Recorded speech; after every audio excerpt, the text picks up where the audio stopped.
Do not attempt to adjust your set. This is a streaming freedom video bulletin. It cannot be stopped, and it is the only free voice left on the net.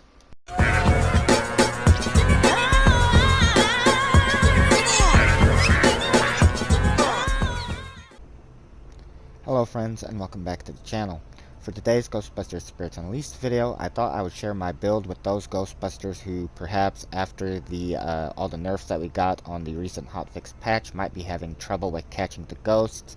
I rebuilt my equipment from the ground up because of my equipment being broken by the other patch and being ineffective.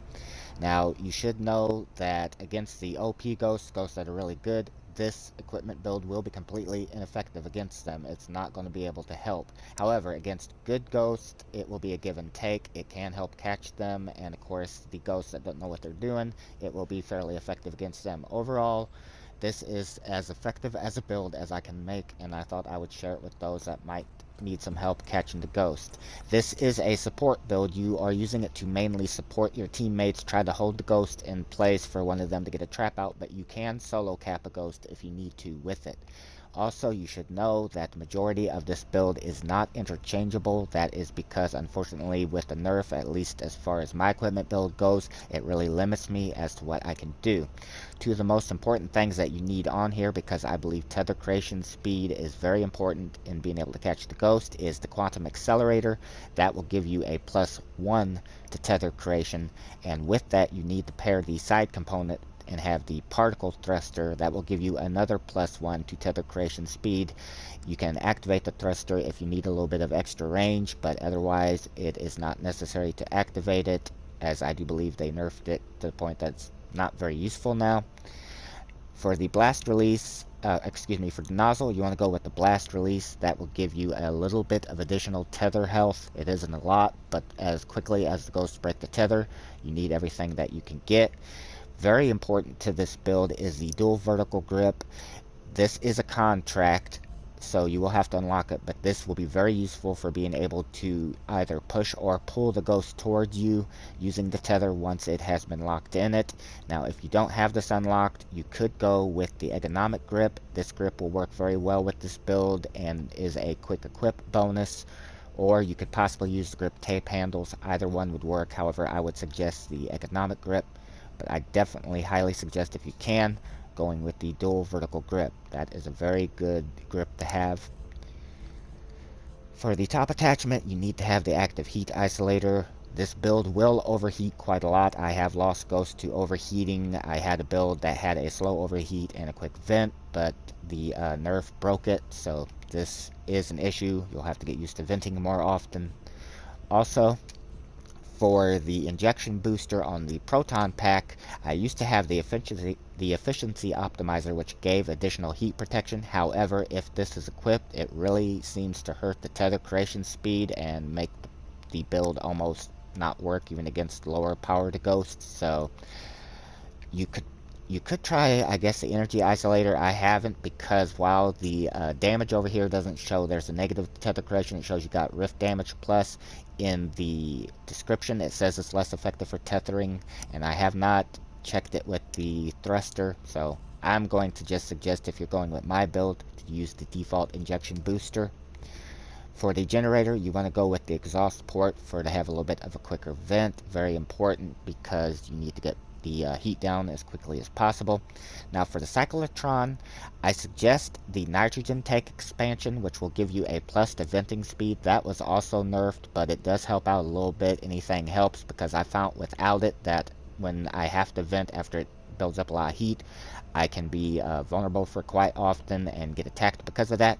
However, if you're not worried about venting speed, the cryogenic isolator works just as well with this build. It will give you a 3+ to sabotage repair, to where you can get your pack fixed a lot quicker, which you will be getting sabotaged a lot, or at least I have been. So it's really up to you, but I suggest the nitrogen tank for the better ventilation. For the PKE meter, honestly, I don't think that the stun is any good anymore for it. unless you have another Ghostbuster with you to where you can get the ghost tethered quickly, otherwise they just run. So I have it simply set up for a quick movement and ghost detection build. So I have the extended arms to be able to detect the ghost from further away. The synthetic wrap, I have that because of the movement speed. It helps when you have that out to move a little bit faster when chasing the ghost. You're not going to be able to keep up with them, but any amount of movement speed you can get does help. And I have the detection amplifier because it's necessary because the synthetic wrap greatly puts down the ghost detection, so the detection amplifier helps get it back to where you can detect the ghost.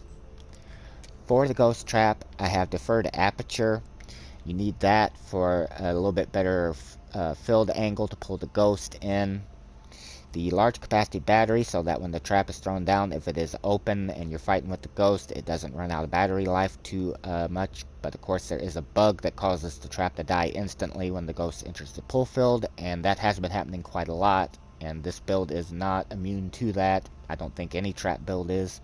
The skid stop, so that it instantly activates when you throw it down, because every second counts, especially with as quick as they can break the tether. And the overclock module that you can activate if you need a little bit of extra power trying to pull it in. And for the secondary menu, I suggest either the disruptor pylon to keep them from being able to possess objects when you are rifting, or the VAD, which is great for being able to get up and down quickly. Those are really the best two, I think. So I would suggest either of those to go with this build. Some tips to be able to give you when you are fighting the ghost: if you are using the handle attachment that I told you, when you tether a ghost, you can either pull the ghost to you without moving with L1, or push the ghost away from you with R3. That can help you when you are trying to get the ghost into a trap. If you are backed against the wall, you might have noticed a lot of times, or at least I do, that I would have a trap down, get the ghost almost to the trap, and I'm backed and can't get it any closer, and it's right there but won't go in. This handle attachment will definitely help with that. Also, it helps protect you if there are times that you feel you can't get a trap out, because again, this is a support build and you're trying to hold the ghost there for the other Ghostbusters. If the ghost is too close to you, when you have to release, you're going to get attacked, so you can push it away from you, quickly vent, and try to tether it again. Now you need to know that will only work about 2 to 3 times, possibly only 1 to 2, depending on how skilled the ghost player is, but it will let you hold them for a little bit longer. Likewise, if they're further away from you and you want to be able to try to hold them there longer, pull them back if they're trying to run from you, then of course you can simply pull them in, and as they get ready to break the tether, break it yourself before they do, and quickly farm another one, because if they break the tether, they will get a little bit of immunity and movement speed. So this build has been working fairly well against the ghosts. It's about as good as I can make. There are other builds out there, but in any case, I hope that sharing this, especially with some Ghostbusters that might be having a harder time, that this can help you to have fun in the game again. Thanks for watching the video. Take care.